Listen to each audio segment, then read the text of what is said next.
To this class. आज हम class 10th का टॉपिक करेंगे linear equation in two variables. देखिए, first of all linear equation हम किसे कहते हैं? जिनकी डिग्री 1 होती है, मींस किसी भी वेरिएबल की पावर एटलीस्ट कम से कम 1 होनी चाहिए। अब फर्स्ट ऑफ ऑल हम स्टार्ट करते हैं यहां से। देखिए, linear equation in one variable, एक ऐसी लीनियर इक्वेशन जिसमें सिर्फ एक ही वेरिएबल होना चाहिए। तो इस इक्वेशन में कौन सा वेरिएबल है? एक्स, एक ही वेरिएबल है, तो ये है linear equation in one variable. Linear equation in two variables, एक लीनियर इक्वेशन जिसमें दो वेरिएबल होने चाहिए और वेरिएबल्स की पावर कितनी होनी चाहिए? 1। ये देखिए, ए एक्स बी वाई, इसमें दो वेरिएबल है, इसमें जो वेरिएबल्स है वो है एक्स एंड वाई, और दोनों की पावर क्या है? 1 है। अब हमारा जो चैप्टर है क्या है? Pair of linear equation. At least दो लीनियर इक्वेशन आपको चाहिए। तो स्टैंडर्ड इक्वेशन को हम दो बार लिखेंगे, a1x b1y plus c1 equal to 0, और दूसरी equation a2x b2y plus c2 equal to 0। तो ये हमारा टॉपिक है, हम इसी को करेंगे।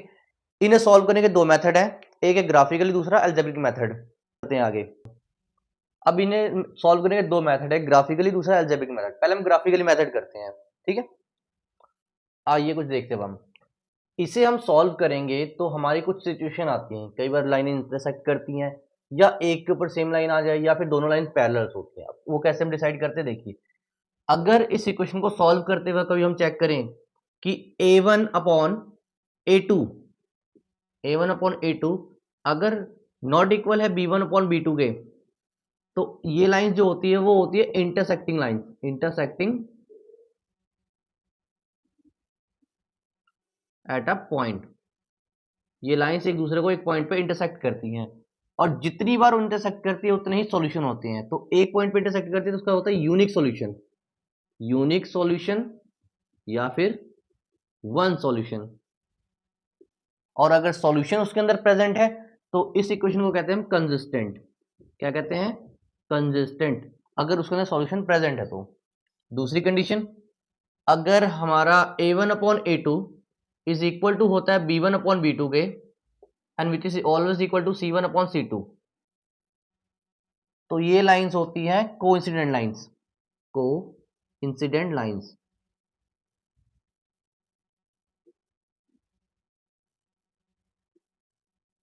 अब एक के ऊपर एक और लाइंस होगी तो वो हर पॉइंट पर ही एक साथ इंटरसेक्ट हो रही हैं, तो हम ये क्या कर सकते थे कि इसके होते हैं infinite many solution, infinite many solutions. Now, और सॉल्यूशंस प्रेजेंट है तो क्या होगा? ये कंसिस्टेंट। अब तीसरा पार्ट करते हैं इसका, कि फर्स्ट टू अगर इक्वल और थर्ड इक्वल नहीं है, जैसे a1 upon a2 is equal to b1 upon b2 but not equal to c1 upon c2, तो ये लाइंस होती है पैरेलल।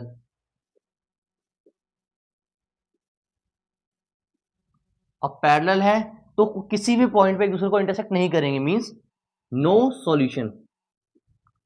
और जब सॉल्यूशन नहीं है तो ऐसे इक्वेशन को हम कहते हैं इनकंसिस्टेंट, इनकंसिस्टेंट। जैसे देखिए, इसका ग्राफ हम बनाए फर्स्ट वाले का, इंटरसेक्टिंग लाइंस का, तो ग्राफ पे ये पॉइंट आपस में एक दूसरे को ऐसे इंटरसेक्ट करती है एक पॉइंट पर, और यही इनका सॉल्यूशन होता है। अब कोइंसिडेंट लाइन है, ये एक लाइन है, इसके ऊपर एक और लाइन हम ड्रॉ कर देते हैं, तो दोनों हर एक पॉइंट पर मैच करती जा रही है। तो देखिए कितने सारे सॉल्यूशन हो सकते हैं इसके? इनफाइनाइट।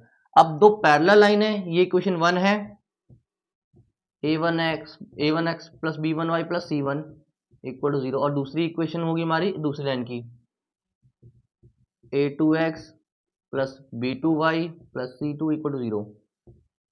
ये लाइंस एक भी जगह इंटरसेक्ट नहीं कर रही है, मींस कि इनके बीच में कहीं भी इंटरसेक्शन नहीं हो रहा, तो यहाँ पे क्या है? No solution. इनको हम अब जरा क्वेश्चंस के सारे करते हैं ताकि हमें समझ में और अच्छे से कि क्या है और कैसे सॉल्व करा जाएगा इन्हें। चलिए एक और क्वेश्चन करते हैं। देखिए, मैंने आपको टेबल्स बनाना सिखा दिया था, अब चेक करते हैं कि सच में ये इंटरसेक्टिंग लाइंस होती हैं या नहीं होती। इक्वेशन हमें पता है कि a1 upon a2 is not equal to b1 upon b2, ये कंडीशन होती है। हमें एक एग्जांपल दे रखा है, हम इसे सॉल्व कर लेते हैं। इक्वेशन 1 और इक्वेशन 2, इसके हम ग्राफिकली सॉल्यूशन पहले फाइंड करते हैं। सो x इक्वल टू हम लिख सकते हैं 2y। तो यहाँ पे आप टेबल बना लीजिए। अगर हम y रखे 0, y 0 हो तो 2 इंटू 0 0, और 1 रखे तो यहाँ आ गया 0, 2 और 1 रखे तो 2 1 जा 2 x2, और अगर y की जगह हम 2 रखें तो 2 2 जा 4, तो x कितना आ गया 4। सिमिलरली इस इक्वेशन को भी हम सॉल्व करते हैं, इसको हम लिख सकते हैं आगे रिड्यूस करने के लिए 4y इक्वल टू 3x इधर आके माइनस हो जाएगा, एंड अगेन 4 इधर जाके फिर डिवाइड हो जाएगा, 20 माइनस 3x डिवाइड बाई 4। इसका भी हम टेबल बनाते हैं।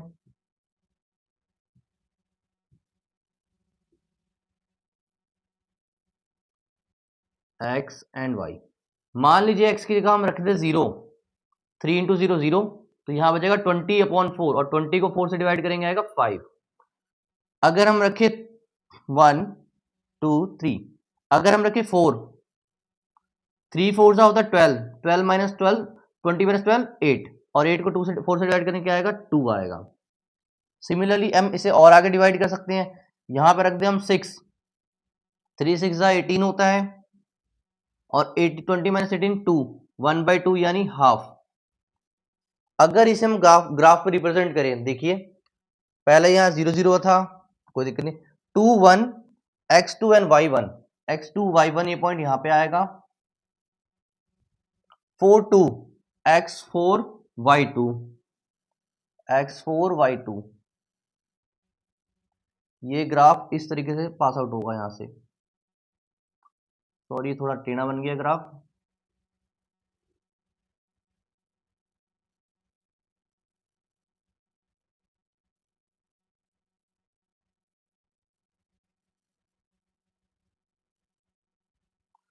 ठीक है।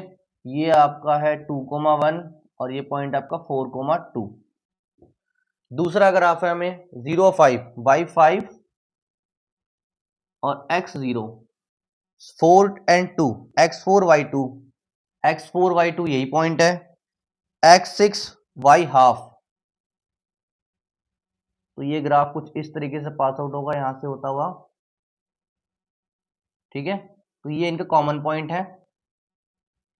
तो ये पहला ग्राफ था हमारा x minus 2y equal to 0 वाला इक्वेशन का, और दूसरा ग्राफ जो है हमारा है, दूसरी लाइन जो है ये है 3x plus 4y equal to 20। ये देखिए दोनों लाइन कहाँ इंटरसेक्ट कर रही है, एक जगह कट कर रही है, यानी आपस में क्या हो रही है, इंटरसेक्ट हो रही है। मीन्स कि ये लाइन जो होती है अगर a1 upon a2 is not equal to b1 upon b2, तो क्या होता है वो intersecting at a point, intersecting lines है, और ये क्या करती है इंटरसेक्ट एट अ पॉइंट, और इनका एक ही कॉमन सॉल्यूशन है 1, तो इसका कितने सॉल्यूशन होंगे, एक ही सॉल्यूशन होंगे। अब इसके बाद हम करते हैं कोइंसिडेंट लाइंस वाला। चलिए एक और क्वेश्चन करते हैं। कोइंसिडेंट लाइन की इक्वेशन क्या होती है, a1 upon a2 is equal to b1 upon b2 is equal to c1 upon c2। Check करते हैं कि सच में ऐसी इक्वेशन होती भी है या नहीं होती। दो इक्वेशन हमें दे रखी है, x plus y minus 2 equal to 0, 2x plus 2y minus 4 equal to 0। पहले हम इक्वेशन 1 को सॉल्व करते हैं इस तरीके से, तो हमारा x equal to 2 minus y की इक्वेशन बन गई। जब हम y की वैल्यू 0 पुट करेंगे तो हमारा x कितना आ जाएगा 2, y की वैल्यू जब हम 1 पुट करेंगे 2 माइनस 1 1। सिमिलरली इक्वेशन 2 को भी सॉल्व करेंगे हम, ठीक है। 2y को हम उधर लेके चले गए, फिर यहाँ पे जब x का 2 था उससे हमने डिवाइड कर दिया, y की वैल्यू जब 0 रखी 2 इंटू 0, 4 माइनस 0 4, 4 डिवाइड बाई 2, तो 2 आ गया हमारा आंसर, ठीक है। अगर y की वैल्यू रखते हैं हम 1, 2 1 जा 2 होता है, 4 माइनस 2 2, और 2 को 2 से डिवाइड करके क्या आंसर आएगा 1 आएगा। तो ये हमारे कोऑर्डिनेट्स हैं, इसको हम ग्राफ पे डिनोट करते हैं। पहला इस इक्वेशन को हम सॉल्व करते हैं 2 0, x2 है y0, x2 y0 ये पॉइंट हमारा x2 y0।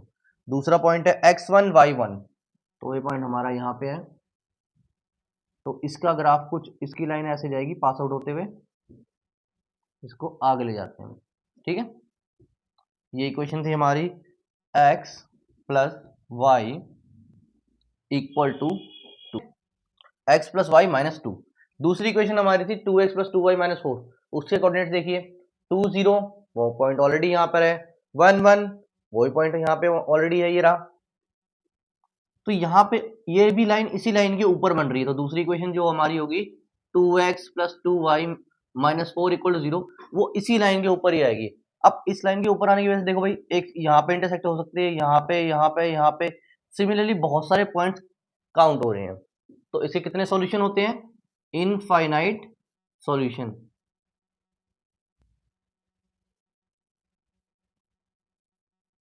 ये इनफाइनाइट पॉइंट्स पे एक साथ कोइंसाइड कर रही है इस तरीके से, तो इसके इनफाइनाइट सॉल्यूशन।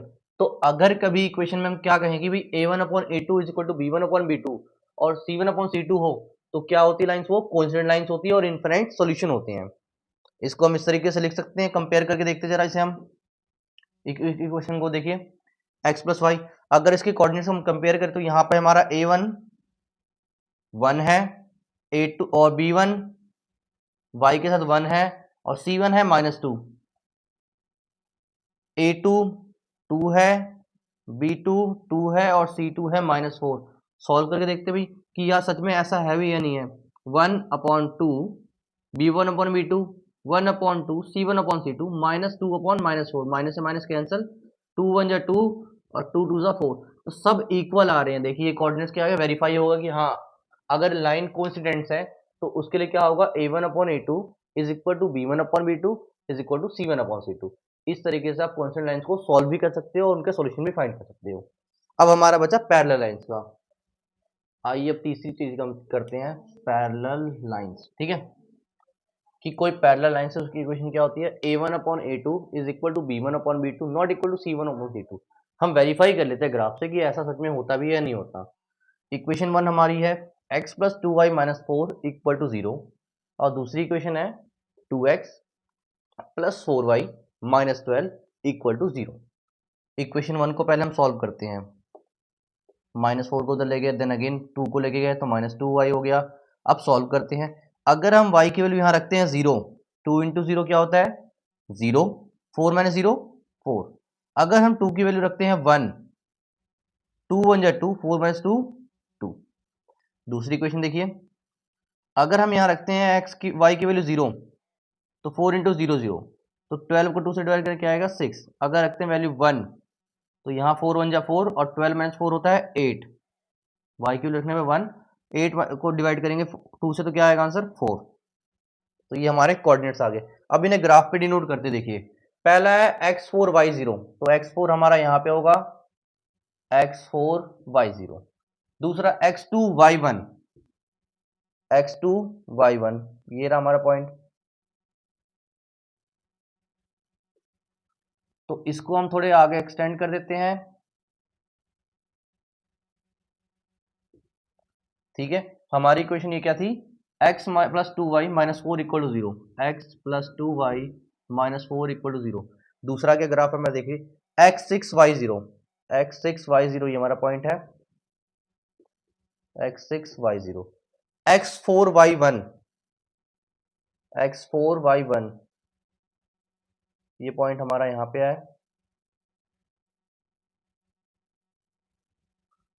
तो दोनों पॉइंट्स को हम मिला देते हैं और आगे बढ़ाते हैं, तो ये पॉइंट इस तरीके से आगे जाएगा। अब देखिए दोनों लाइंस आपस में क्या है, पैरेलल है। ये दूसरी क्वेश्चन क्या थी हमारी इसकी, 2x plus 4y minus 12 equal to 0। Means कि वेरीफाई हो गया कि इक्वेशंस में अगर a1/a2 अगर इक्वल है b1/b2 के और वो c1/c2 के इक्वल नहीं है, तो क्या लाइंस होगी, वो पैरेलल लाइंस होगी।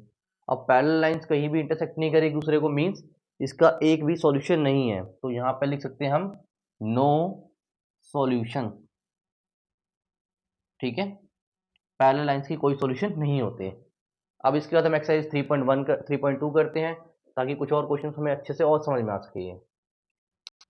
चलिए अब एक्सरसाइज 2.1 के कुछ 3.2 के कुछ क्वेश्चन करते हैं।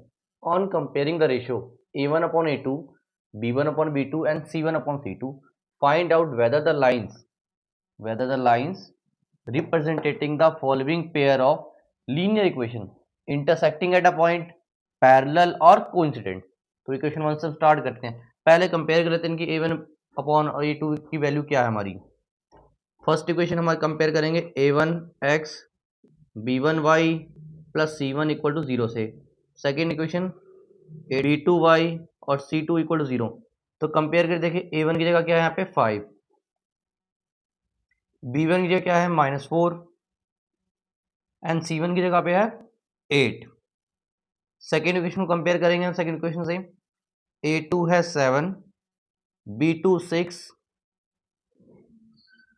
और C2 -9। देखिए इनकी वैल्यूज को, 5/7 क्या -4/6 के इक्वल है? नहीं। मींस इससे प्रूव होगा कि A1/A2 जो है वो इक्वल नहीं है B1/B2 के। और ऐसे केस में क्या होता है, जब A1/A2 और B1/B2 इक्वल नहीं होते, तो ये केस होता है intersecting at a point. Intersecting at a point, ठीक है, आपको मैंने कराया था। अब देखिए इंटरसेक्टिंग, अगर एक पॉइंट पे इंटरसेक्ट हो रहा है तो इसमें कितने सॉल्यूशन हो सकते हैं? इसमें सिर्फ पॉइंट्स का ही पूछा गया, मैं आपको सॉल्यूशन भी करा देता हूँ साथ साथ। अगर एक इंटरसेक्टिंग एट अ पॉइंट है तो इसमें होता है वन सॉल्यूशन या यूनिक सॉल्यूशन। वन सॉल्यूशन और यूनिक सॉल्यूशन, एक ही सॉल्यूशन होगा, ठीक है। और जिसमें सॉल्यूशन होते हैं उसे हम क्या कहते हैं? कंसिस्टेंट और इनकंसिस्टेंट। इसे कहते हैं कंसिस्टेंट, जिसमें सॉल्यूशन प्रेजेंट होता है। एक क्वेश्चन नंबर 2 करते हैं। देखिए यहां पे हमारा A1 क्या है?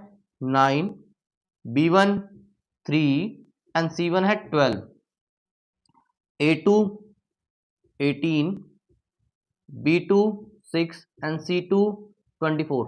कंपेयर करते हैं इन वैल्यूज को, 9/18, 3/6 एंड 12/24। इन सबको अगर हम रिड्यूस करें तो 9/18 क्या होता है? 1/2, 3/6 1/2, 12/24 1/2। मीन्स सब इक्वल हैं। तो ये प्रूव होगा कि A1/A2 किसके इक्वल है? B1/B2 के। और B1/B2 किसके इक्वल है? C1/C2 के। और जब ऐसी इक्वेशन हो जाती, ऐसी चीज प्रूव हो जाती, इक्वेशन प्रूव होती, तुम क्या करते हैं? इसे हम कहते हैं कोइंसिडेंट। कोइंसिडेंट। अब जो लाइन कोइंसिडेंट होती है उसमें कितने सॉल्यूशन होते हैं? Infinite many solution. Infinite many solution. और जिसमें सॉल्यूशंस होते हैं उसे हम क्या कहते हैं? कंसिस्टेंट या इनकंसिस्टेंट? उसे कहते हैं हम कंसिस्टेंट, ठीक है। अब इसका एक और क्वेश्चन करते हैं हम। आइए एक और क्वेश्चन करते हैं। देखिए 6x - 3y + 10 = 0। और दूसरा क्वेश्चन क्या है हमारा? 2x - y + 9 = 0। पहले इनकी वैल्यूज कंपेयर कर लेते हैं हम। हमारे A1 क्या है? 6, B1 3 -3 एंड C1 जो है 10, A2 2, B2 -1 एंड C2 9, ठीक है। अब इन वैल्यूज को कंपेयर करते हैं। 6/2 -3/-1 माइनस से माइनस कैंसिल, 10/9। अगर हम इसे रिड्यूस करें तो 6/2 की जगह पे आ सकता है 3/1, और ये भी 3/1, ये तो इक्वल है, बट ये थर्ड वाला इक्वल नहीं है। और जब ऐसा कोई केस है जिसमें पहले दो इक्वल होते हैं, मीन्स A1/A2 इक्वल होता है B1/B2 के, but not equal to C1/C2 के, तो इस केस, ये केस होता है पैरेलल लाइंस का। तो हम लिख सकते हैं कि क्या है? ये पैरेलल लाइंस है। अब पैरेलल लाइंस में कितने सॉल्यूशन होते हैं? No solutions. No solution. और जिसमें सॉल्यूशन नहीं है तो उसे हम क्या कहते हैं? इनकंसिस्टेंट। इनकंसिस्टेंट, ठीक है। और ऐसे और यूजफुल वीडियोस के लिए प्लीज मेरे चैनल इस क्लास को सब्सक्राइब करिएगा। Thank you.